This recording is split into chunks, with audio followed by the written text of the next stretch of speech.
Would you like to be sober this summer, but there are just certain things that you really can't imagine doing without alcohol?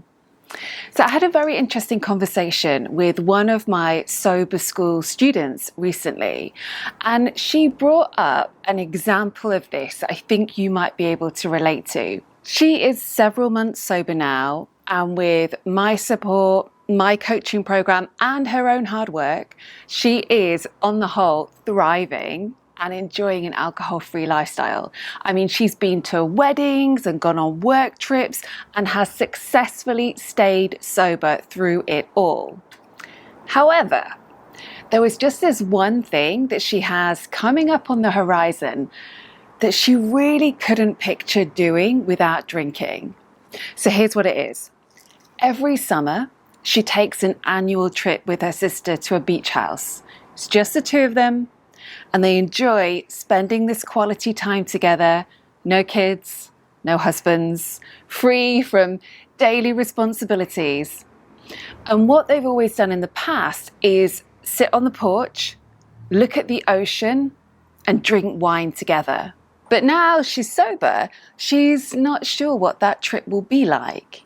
And she said to me, it really feels like there's going to be a piece of the jigsaw missing by not drinking. So not having alcohol, she thinks might make the trip feel incomplete. Can you relate to that? Maybe you don't go to a beach house every year, but perhaps there's some other ritual that comes to mind here, something that you do every summer, or some trip away, or that thing with friends. And yeah, you just don't think it's going to be as good if you're not drinking. It will feel to you as if something is missing.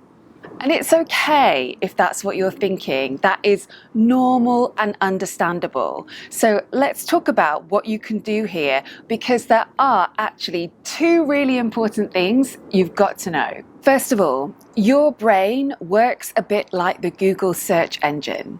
So if you type in some words about alcohol being a really key and special part of a beach trip, then that is exactly what your brain finds. Your brain will filter information through that lens.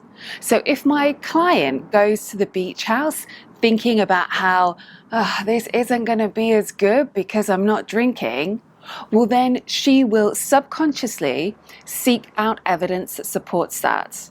She won't realize it's happening, but she'll have this kind of negative committee in her head that is romanticizing how much better things were last year, or perhaps over-analyzing everything that happens or her sister says, or pitching in with comments like, oh, this would be so much better if you had some wine right now. Do you know what I mean? So, what is the solution here? Well, you have to type some better things into your internal Google search engine. So start searching for something useful. Start searching for reasons why this is going to be a brilliant trip, alcohol-free actually. Start searching for how it doesn't matter what liquid is in your glass. And when I started doing this exercise with my client, what we realized is that no matter what she drinks, she's still going to get to go to the beach, right? She's still going to get the ocean views and the lovely weather. She is still going to get that quality one-on-one time with her sister, who she has a great relationship with. She's still going to get the opportunity to escape the normal day-to-day responsibilities and just chill out at the beach. They're still going to cook together, read, relax together. So actually, all the things that make the trip really special are still going to be there. When you start to focus on the enjoyable moments of summer that are still present, regardless of what's in your glass, and you start focusing on the extra things that you can do because you're not drinking, this is when you can start to shift your mindset from feeling deprived about sobriety to feeling satisfied or even more fulfilled without alcohol. Now, here's the other thing to consider. Remember this, your brain is naturally wired to seek patterns and make connections. So when you repeatedly pair certain activities with alcohol, like a beach trip, summer barbecues, or summer events with friends, well, then your brain starts to form a really strong association between these activities and drinking. And over time, this becomes a pattern. And your brain starts to expect alcohol in these situations in order to feel complete or fulfilled. I tell you that because that's all that's really happened here.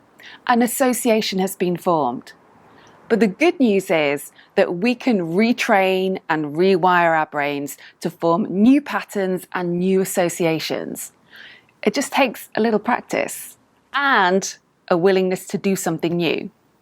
So that's why I'm always going on and on about taking a proper break from drinking, so you can actually give yourself the gift of time and the opportunity to do some of these things and repeat them several times, so you can actually start creating new habits, new patterns, new associations.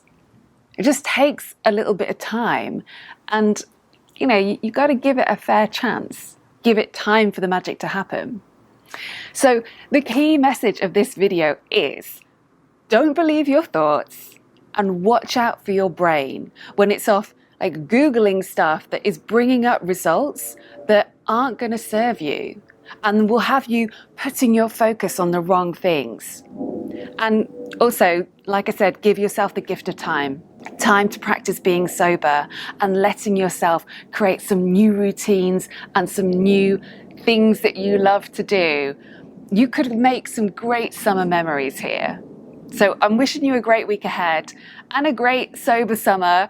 Hopefully the sun will stay out for all of us.